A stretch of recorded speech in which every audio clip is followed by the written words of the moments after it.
የጥቅም ትስስር ፖለቲካ ስር መሰረት የፖለቲካ ገበያ የሚያመለክተው የፖለቲካ ሁኔታዎች በገበያ እንቅስቃሴና በኢኮኖሚ ውስጥ በውሳኔ አሰጣጥ ላይ የሚያሳድሩትን ተጽዕኖ ነው። ይህ ነገር በፖለቲካዊ ግንኙነት፣ በመረጃ ተደራሽነት ወይም የገበያ ውጤቶችን በሚነኩ ደንቦችና ፖሊሲዎች ላይ ተጽዕኖ የማድረግ ችሎታን ጨምሮ የተለያዩ ባህሪዎች ሊኖሩት ይችላል። ይሁንና የፖለቲካ ገበያ ኢኮኖሚያዊ ውጤቶችን በመቅረጽና ለተለያዩ የገበያ ተሳታፊዎች ጥቅማ ጥቅሞችን ወይም ጉዳቶችን በመፍጠር ረገድ ትልቅ ሚና ይጫወታል። እነዚህ ነገሮች ወደ ገበያ ሸቀጥነት የመቀየራቸው እውነታ ከገበያ ኢኮኖሚና ከአዲስ ሊበራሊዝም ጋር ተያይዞ እየጎለበተ ይመጣል። ያኔ ደግሞ ፖለቲካም በገበያ ሕግ ውስጥ ማለፉ አይቀርም። ሆኖም ፖለቲካን በግብይት የመምራት ልምድ በታሪክ ውስጥ አዲስ ክስተት አይደለም። ለምሳሌ በአፍሪካውያን የፖለቲካ ታሪክ ውስጥ የፓትሪሞኒያሊዝም እና የሐዲስ ፓትሪሞኒያሊዝም ስርዓቶች የዘመድ አዝማድና የብሔር ትስስርን በመጠቀም ግለሰቦች ፖለቲካዊ ግብይት የሚያካሂዱባቸው ነበሩ። ሐዲስ ፓትሪሞኒያሊዝም የመንግስት ግለሰባዊና አምባገነናዊ አገዛዝ የሚገለጽበት የፖለቲካ ስርዓት አይነት ነው። ስልጣን ከተቋማትና ህግጋት ይልቅ በግል ግንኙነትና ታማኝነት ላይ በማተኮር የሚተገበርበት ነው። ይህ አይነቱ የፖለቲካ ስርዓት ብዙውን ጊዜ ደካማ ተቋማዊ ልማት፣ ዝቅተኛ የዲሞክራሲ ደረጃና የህግ የበላይነት ውሱንነት ውጤት ነው። በሌላ በኩል በዓለም አቀፍ የፖለቲካ ታሪክ ውስጥ ቅኝ ገዢዎች ሀገራትን በመቀራመትና በቅርምታቸው ዙሪያ ድርድርና ውል በማድረግ የፖለቲካ ግብይት የሚፈጽሙበት የተጽዕኖ ቀጠና የሚባል ፈሊጥ ነበራቸው። የተጽዕኖ ቀጠና ማለት አንድ ቅኝ ገዢ ኢመደበኛ በሆነ መልኩ አንድን ቀጠና ወይም ሀገር ያለ ሌላ ቅኝ ገዢ ጣልቃ ገብነት ለማስተዳደር የሚኖረው መብት ማለት ነው። በዚህ ሂደት ውስጥ በአንዱ ቅኝ ገዢ ቀጣና ውስጥ ሌላው ቅኝ ገዢ እንዳይገባ ልዩ ልዩ ግብይት መሰል ውሎች በሰጥቶ መቀበል መርህ ይፈራረሙ ነበር። በአፍሪካ ውስጥ የቅኝ ግዛት ታሪክ የሐዲስ ፓትሪሞኒያሊዝም ስርዓቶችን ጨምሮ አሁን ያለውን የፖለቲካ ምህዳር በመቅረጽ ትልቅ ሚና ተጫውቷል። የአውሮፓ ቅኝ ገዢዎች የተማከለ አገዛዝን ሲጭኑ የአካባቢውን ባህላዊ አመራር በማፈን አዳዲስ አስተዳደራዊ መዋቅሮችን ፈጥረው ነበር። ነገር ግን የአውሮፓ ቅኝ ገዢዎች ስልጣን ለቀው ሲወጡ አፍሪካውያን ከነበሯቸው ደካማ ተቋማት ጋር ተዳምሮ አስተዳደሩ ውጤታማ አይደለም።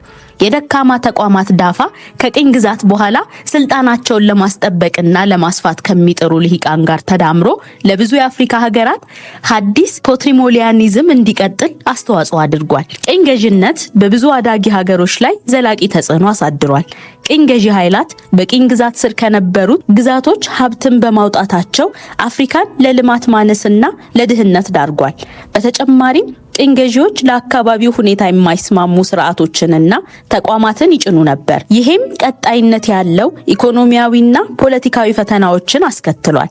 እነዚህ የፖለቲካ ገበያዎችና የቅኝ ግዛት ታሪካዊና ቀጣይ ውጤቶች ለብዙ አዳጊ ሀገራት ዘላቂ ልማት ዋና እንቅፋቶች ነበሩ። ሁሉን አቀፍና ፍትሃዊ የኢኮኖሚ እድገትን ለማስፈን እነዚህን ጉዳዮች መፍታት አስፈላጊ ነው። አፍሪካውያን በውስጥ ፖለቲካቸው ደጋፊ ለማሰባሰብ የሚያደርጓቸው የፓትሪሞኒያል ግብይቶች ወይም የዘመድ አዝማድ መሰባሰቦች የአፍሪካን ፖለቲካ ተቋማዊ መልክ እንዳይኖረው አድርጎታል። በሌላ በኩል ከውጭ በቅኝ ገዢዎች መካከል በላያቸው ላይ ሲከናወኑ የነበሩ ውሎችም አፍሪካ የፖለቲካ ንግድ መናኸሪያ የሆነችበት አጋጣሚ ፈጠረ ነው። ዘመናዊ ፖለቲካ እየተለመደ መምጣቱን ተከትሎ አፍሪካውያን ተቋማዊ ፖለቲካንና ፓትሪሞኒያሊዝምን የቀላቀለ ሐዲስ ፓትሪሞኒያል ስርዓት መሰረቱ። የአፍሪካ የነጻነት ገበያ ስርዓት የተጀመረው በ19ኛው ክፍለ ዘመን ነበር። ይሄውም ብዙ የአፍሪካ ሀገራት በበለጸጉ የአውሮፓና የአሜሪካ ሀገራት የንግድ ልውውጥ ውስጥ መሳተፍ በጀመሩበት ወቅት ነው። ግንኙነቱ እየጎለበተ ሲሄድ በእነርሱና በሌሎች ሀገራት መካከል ያለው የንግድ ልውውጥ እያደገ በመምጣቱ የተቀናጀ ዓለም አቀፍ ገበያን አስገኝቷል። በ21ኛው ክፍለ ዘመን መጀመሪያ ላይ የአፍሪካ ኢኮኖሚ ትስስር ከተቀረው ዓለም ጋር እየተጠናከረ መጥቷል። በአፍሪካ ውስጥ የንግድ ልውውጥ ለኢኮኖሚ እድገት ወሳኝ አካል ሆኗል። በሌላ በኩል ደግሞ የቅኝ ግዛት ማብቃትና የቀዝቃዛው ጦርነት መቋጨትን ተከትሎ አሜሪካ የተጽዕኖ ቀጣናዎቿን ወደ አንድ የተጽዕኖ ቀጣና በመሰብሰብ ዓለምን የራሷ የተጽዕኖ ቀጣና አደረገች። በዚህ ሂደት ውስጥ ትልቁን ሚና የሚጫወተው የገበያ ስርዓትና የሐዲስ ሊበራሊዝም መምጣት ነው። ሐዲስ ሊበራሊዝም በምርት ዝውውር ብቻ ታጥሮ የነበረውን የዓለም የግብይት ስርዓት ወደ ምርት ኃይሎች ማለትም የካፒታል፣ የሰው ኃይልና የመሬት ዝውውር የቀየረ ስርዓት ነው። ሐዲስ ሊበራሊዝም የነፃ ገበያን፣ የግል ንብረትንና የግለሰብ ነፃነትን አስፈላጊነት የሚያጎላ የፖለቲካና የኢኮኖሚ አስተሳሰብ ነው። የፖለቲካ ገበያ የሚያመለክተው የፖለቲካ ኃይልን በመጠቀም የገበያ ውጤቶችን በመቅረጽና የኢኮኖሚ እንቅስቃሴን በመቆጣጠር ነው። በተግባር ሐዲስ ሊበራሊዝም ብዙውን ጊዜ ገበያ ተኮር ፖሊሲዎችን ማስፋፋት፣ እንደ ፕራይቬታይዜሽን እና ሊበራላይዜሽን የመሳሰሉ ፖሊሲዎችን ማራመድና የመንግስትን በኢኮኖሚ ውስጥ ያለውን ሚና መቀነስ ያካትታል። አንዳንድ የሐዲስ ሊበራሊዝም ደጋፊዎች እነዚህ ፖሊሲዎች የላቀ ኢኮኖሚያዊ ብቃትን፣ ብልጽግናንና ነፃነትን ያመጣሉ ሲሉ፣ ተቺዎች ደግሞ ተበላላጭነት እንዲጨምር በማድረግ የሀገራትን ማህበራዊ ጥበቃን እንደሚያዳክም ይከራከራሉ። በሐዲስ ሊበራሊዝም አካሄድ ሀገረ መንግስት የበላይነት ተይዞ የነበረው የሰው ኃይልና የካፒታል አቅም እንደፈለገው በየትኛውም የዓለም ሀገር እየተዘዋወረ ምርት ሊመረት ይችላል ማለት ነው። ይህም ማለት በኢኮኖሚ ረገድ ማምረቻውም ሆነ ምርቱ ሀገር የለው፣ ሀገሩ ገበያው ነው ማለት ነው። ባደጉ ሀገሮችና በማደግ ላይ ባሉ ሀገሮች መካከል ያለውን የሐዲስ ሊበራሊዝምና የነፃ ገበያ ፖለቲካ ስርዓት የሚገልጸው ምሳሌያዊ አባባል ገበያው ያውቃል የሚለው ነው። ይህ ሐረግ የመንግስት ጣልቃ ገብነትን የሚቀንስበትና የገበያ ኃይሎች የሸቀጦችን የአገልግሎቶችንና የካፒታልን ፍሰት እንዲወስኑ የሚፈቅድላቸው ነው። መንግስት በኢኮኖሚው ላይ የሚኖረው አነስተኛ ተጽዕኖ ሀብትን ለመመደብ በጣም ቀልጣፋና ውጤታማ መንገድ ነው የሚለውን እምነት ያሳያል። ይህም የሀገረ መንግስታት የኢኮኖሚ ሚና እየሟሸሸ ሚናቸው የውድድር ስርዓትንና ሕግን በማስጠበቅ ብቻ እንዲወሰን የሚያደርግ ነው። በአጭሩም የመንግስታት ሚና እየቀነሰ ግለሰቦች በየትኛውም ሀገር ውስጥ እንደፈለጉ የዓለም ዜጋ ሆነው የሚኖሩበትን ሁኔታ የሚተልም ነው። ሐዲስ ሊበራሊዝም መንግስት በኢኮኖሚ ውስጥ ያለው ድርሻ እጅግ አናሳ እንዲሆን የሚያበረታታ የፖለቲካ ኢኮኖሚ አስተሳሰብ ነው። ይህ የምጣኔ ሀብት አካሄድ ባለፉት በርካታ አስርት ዓመታት ውስጥ የዓለምን ኢኮኖሚ በመቅረጽ ላይ ተጽዕኖ ያሳደረ ነው። ይሄም በገበያ ስርዓቱ ላይ ከፍተኛ ለውጥ አምጥቷል። ስርዓቱ የመንግስት ኢንተርፕራይዞችንና አገልግሎቶችን እንደ ጤና ጥበቃ፣ እንደ ትምህርትና መሰረተ ልማት ያሉት ወደ ግል እንዲዛወሩ ያበረታታል። ይህ ለውጥ የግሉ ዘርፍ በእነዚህ አገልግሎቶች አቅርቦት ላይ ያለውን ሚና ከፍ አድርጎ የመንግስት ሚና እንዲቀንስ አድርጓል። ሐዲስ ሊበራሊዝም በኢኮኖሚው ውስጥ የሚኖረውን የመንግስት ቁጥጥር ይቀንሳል። የንግድ የኢንቨስትመንትና የካፒታል እንቅስቃሴ ማነቆችን ማስወገድን ይጨምራል። ይህም ድርጅቶች ያላቸውን እንደፈለጉ የመንቀሳቀስ ነጻነት በመጨመር ድንበር ተሻጋሪ ንግድና ኢንቨስትመንት እንዲኖር አመቻችቷል።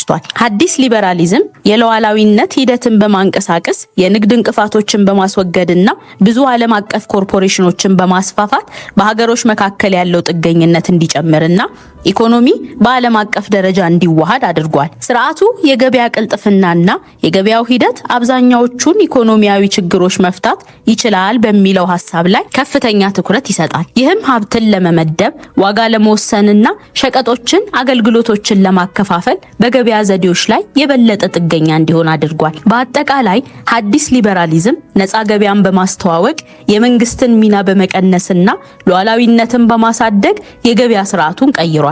የሊበራሊዝም መሰረታዊ መነሻ የነገስታትን ኃይል ቀንሶ ዜጎችን የኢኮኖሚና የፖለቲካ ነጻነት ማጎናጸፍ ነበር። የሐዲስ ሊበራሊዝም መነሻ ደግሞ ጭራሹኑ የመንግስታትን አቅም በማዳከም ሀገረ መንግስት የሚባለው የፖለቲካ መዋቅር ማጥፋትና የሰው ልጆች ነጻነት በድንበር ያልተገደበ እንዲሆን ማድረግ ነው።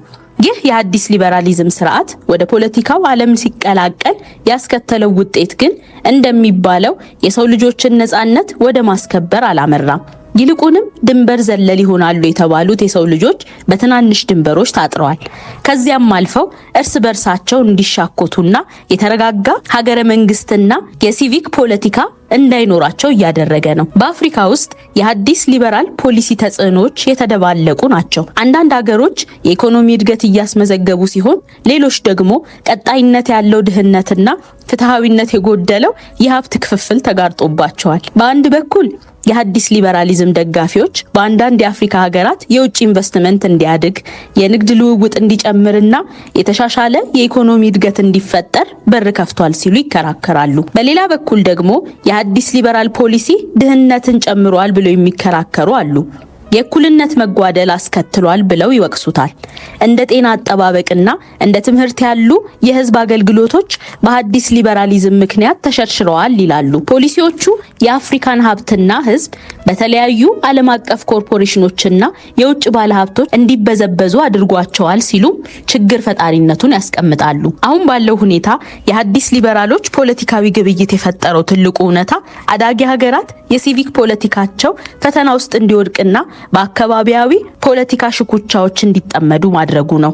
በሌላ አነጋገር በአዲስ ሊበራል ስርዓት ውስጥ ሁለት ስርዓቶች እየጠነከሩ መጥተዋል። እነዚህም ዓለም አቀፋዊ ስርዓቶችና አካባቢያዊ ማንነታዊ ስርዓቶች ናቸው። በሁለቱ መካከል ያለው ስርዓት ማለትም የሀገረ መንግስት ስርዓት ደግሞ ፈተና ውስጥ እየገባ መጥቷል። ሉዓላዊ ኃይሎች ከአካባቢያዊ ኃይሎች ጋር በመሰናሰል ሀገረ መንግስታትን የሚያዳክሙበት የገበያ ስርዓት ተፈጥሯል። የሀያላኑ የተጽዕኖ ቀጣና ወደ አዲስ ሊበራሊዝም ሲያድግና የአዳጊ ሀገራት ፖትሪሞኒያል ስርዓት ወደ አዲስ ፖትሪሞኒያሊዝም ሲለወጥ በሁለቱ ጋብቻ የፖለቲካ ገበያ ተወለደ።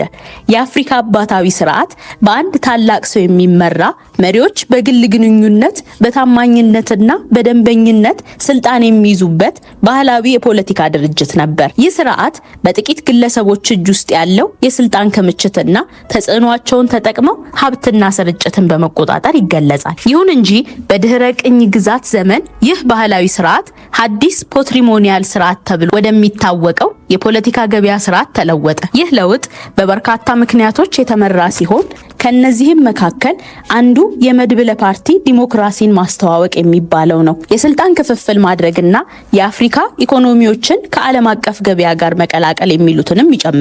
በአዲስ ፖትሪሞኒያል ስርዓት ውስጥ የፖለቲካ ስልጣን ብዙውን ጊዜ በጥቂት ግለሰቦች የተያዘ ነው። ነገር ግን ከግል ትስስርና ታማኝነት ጎን ለጎን በገበያና በአገልግሎት ሂደት ውስጥ በሚኖረው ልውውጥ ላይ ይወሰናል።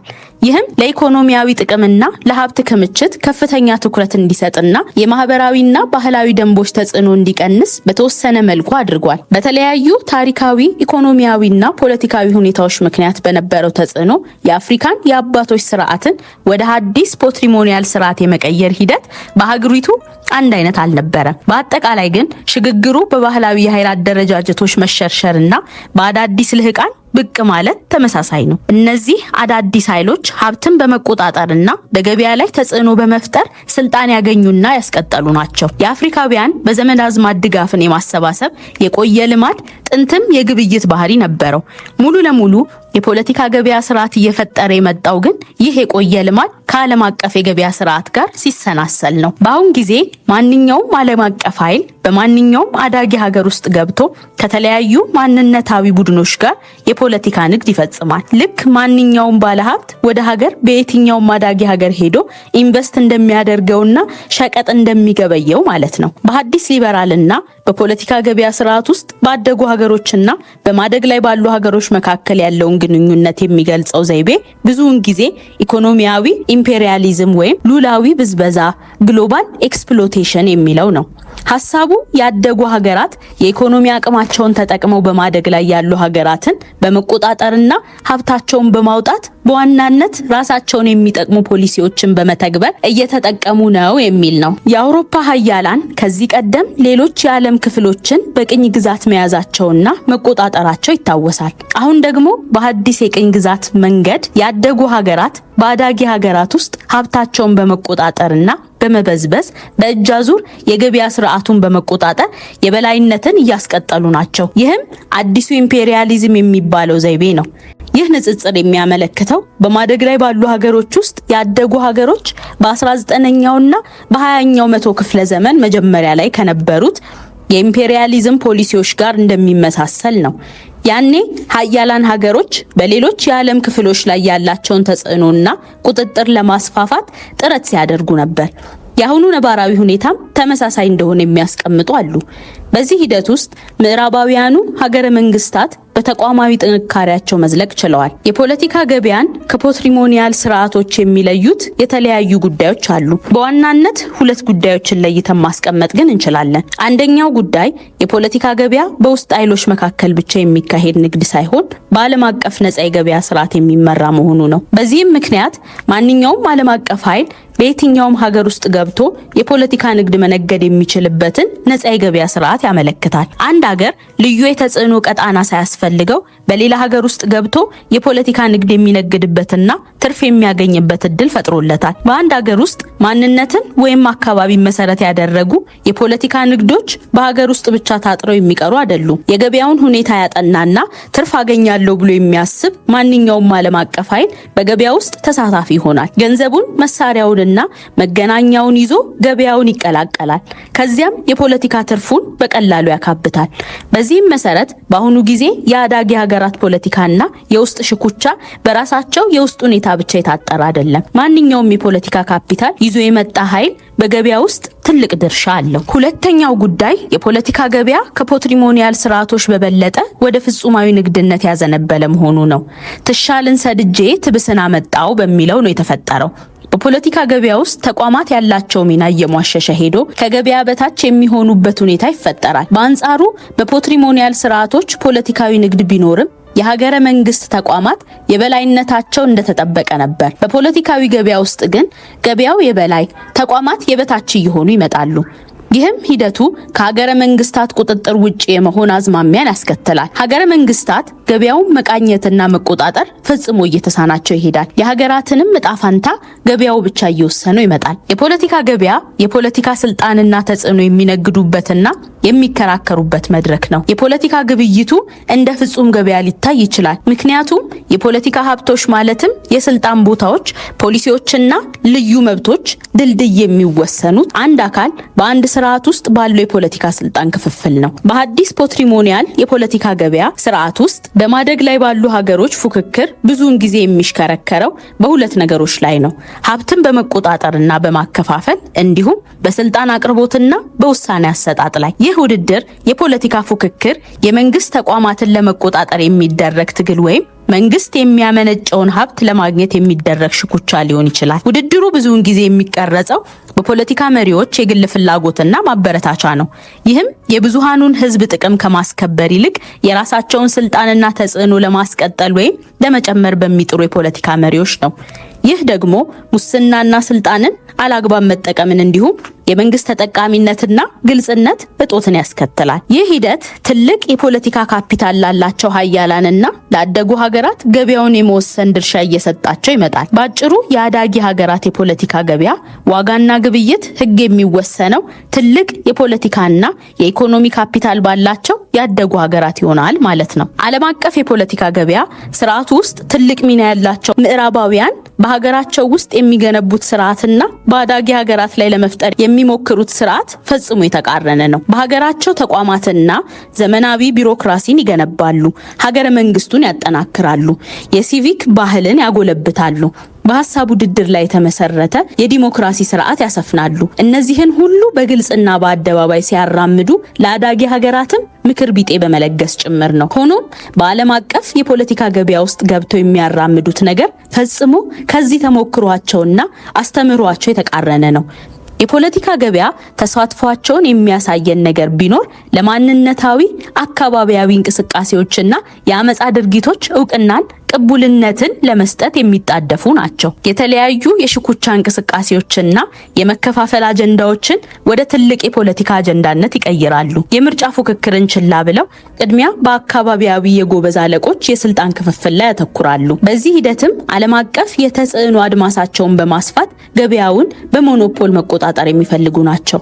በማንነት ስም የሚደረጉ የፖለቲካ ገበያው እንቅስቃሴዎች ሀገረ መንግስታቱን በማዳከም ምዕራባውያኑ በቀጥታ ከየአካባቢው የጎበዝ አለቆች ጋር የመገበያየትን እድል ይፈጥርላቸዋል። ይህም የቅኝ ግዛት ታሪክ አሁናዊ ቅጅ ነው። የአሁኑን ከቀድሞ የሚለየው ዋነኛው ጉዳይ በተወሰኑ አካባቢዎችና ኃይሎች ብቻ ያልታጠረ የተጽዕኖ ቀጣና መኖሩ ነው። ማለትም ማንኛውም የፖለቲካና የኢኮኖሚ ካፒታል ያለው ኃይል በሌላ ሀገር ሉዓላዊ ድንበር ውስጥ ገብቶ የፖለቲካን የመነገድ እድል ማግኘቱ ነው። የኔ ቀጣና ነው፣ ያንተ ቀጣና ነው የሚል የቅኝ ገዢዎች የእርስ በርስ አከራካሪ ውል ዛሬ የለም። ሉዓላዊነት የሚባለው የሀገራት ዋነኛ ማገር በዓለም አቀፍ የነጻ ገበያ ስርዓት ወይም በሐዲስ ሊበራሊዝም አስተምህሮ እየተሰነጣጠቀ ነው። ሀገራት ሁሉም ገብቶ የሚነግድባቸው ነፃ የግብይት መድረኮች ሆነዋል። በኢኮኖሚው የሚደረገው የሸቀጥ ግብይትና በፖለቲካ የሚደረገው የሸቀጥ ግብይት መሳ ለመሳ የሚከወን ሆኗል። ለዚህ የሉዓላዊነት ድንበር መጣስና ሀገራት የፖለቲካ ገበያ እንዲሆኑ ዋነኛ ርዕዮተ ዓለማዊ ምክንያት ተደርጎ የሚጠቀሰው የሰው ልጆች ነፃነትና ዲሞክራሲ ነው። መልከጥፉን በስም ይደግፉ የሆነው አካሄድ በዲሞክራሲና በሰብአዊ መብት ስም የፖለቲካ ገበያውን ለመቀላቀልና ሉዓላዊነትን ጥሶ ለመግባት ቀላል መንገድ አድርጎታል። በኢኮኖሚያዊ ማዕቀቦችና በቀጥተኛ ወታደራዊ ጣልቃ ገብነቶች የፖለቲካ ገበያውን የሚቀላቀሉና በነፃ ገበያ ሕግ ከፍተኛ የፖለቲካ ትርፍ ይዘው የሚወጡ ሀገራት ጥቂት አይደሉም። ማንነትን መነሻው ያደረገ የፖለቲካ ገበያ ውስብስብ ውጤቶች አሉት። በርካታ ለመፍረስ የቀረቡ ወይም የፈረሱ ሀገራት የዚህ ስርዓት ገፈት ቀማሾች ናቸው። ሀገራቸውን ካፈረሱ በኋላ ብዙ የሰላም ጥረቶች ይደረጋሉ። ሁሉም ግን ከማስታገሻ መድኃኒትነት የዘለለ ትርጉም እንደሌላቸው አስታራቂዎቹም ያውቁታል። ወደሽ ከተደፋሽ ቢረግጡሽ አይክፋሽ እንደሚባለው ሀገራቸውን ለነፃ ገበያነት አሳልፈው እስከሰጡ ድረስ ማንም በሂደቱ ውስጥ እየገባ በገላጋይነትም ሆነ በደጋፊነት ትርፉን ለማጋበስ ይራኮታል። ያደጉ ሀገሮች በተለያዩ ምክንያቶች የፖለቲካ ገበያ ስርዓቱን ተቆጣጥረውታል። ከነዚህም መካከል ታሪካዊና ኢኮኖሚያዊ ኃይላቸው፣ ወታደራዊ ኃይላቸው፣ የባህል ተጽዕኗቸውና በዓለም አቀፍ ድርጅቶች ውስጥ ያላቸው ውክልና ተጠቃሾች ናቸው። ይህ የበላይነት በማደግ ላይ ባሉ ሀገራት ላይ በርካታ መዘዝ አስከትሏል። ከነዚህም ውስጥ አንዱ በማደግ ላይ ያሉ ሀገራት በኢኮኖሚ ባደጉ ሀገራት ላይ ጥገኛ የመሆናቸው ነገር ነው። ይህ ጥገኝነት እኩል ያልሆነ የንግድ ግንኙነት ፈጥሯል። የኢኮኖሚ እድገት ውስንነትንም አስከትሏል።